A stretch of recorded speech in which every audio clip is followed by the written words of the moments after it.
Cheshire Cat is coming to Lorcana, and he looks to be a defensive tech option that Emerald Ink players should definitely check out. You have to keep an eye for the rest of this card review video though, cause well, you may have noticed that I'm not all there myself.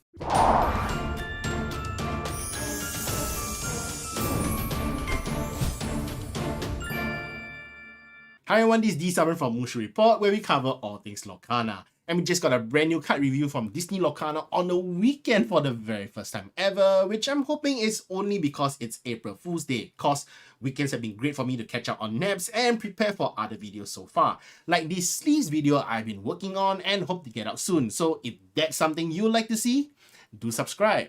Enough on that, and let's get to the card Cheshire Cat Not All There.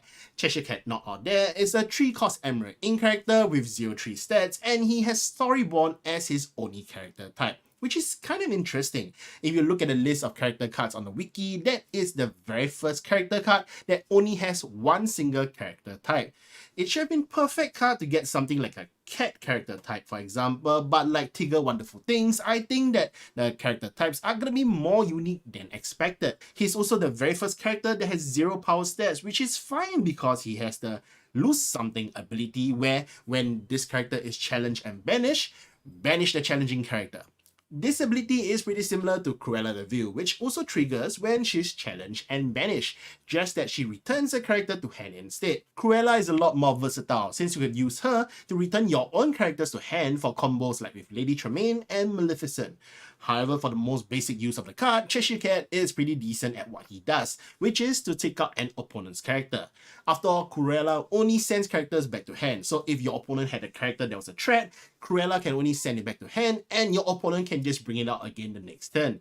Cheshire Cat, however, makes sure that that particular threat does not come back to haunt you on the very next turn. He works best against decks that are on curve and have more high cost characters though, since that will help you to gain board advantage if they use, for example, a 4 cost or higher character to challenge and banish Cheshire Cat.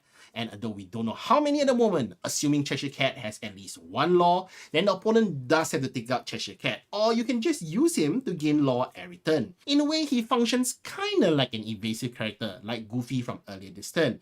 If your opponent doesn't want to send their characters to challenge Cheshire Cat, as they don't want to lose their high cost characters, the outcome does end up to be the same as if Cheshire Cat was sorta an evasive character.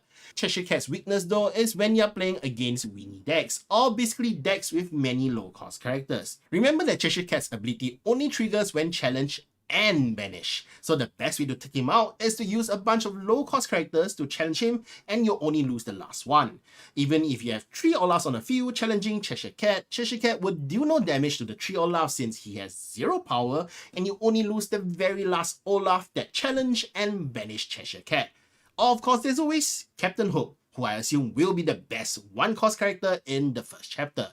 Use Hook to challenge Cheshire Cat, and you've effectively traded your 1-cost Hook for an opponent's 3-cost Cheshire Cat. Overall, I think that Cheshire Cat is a pretty alright card that I think can be used for a tech card for Emerald Ink decks, but I don't really like how he has 0 power and I wish he at least had 1. And those are my thoughts on Cheshire Cat. So if this video was useful to you, do drop a subscribe. And thank you everyone for watching. This is D. Simon from Mushu Report, signing out.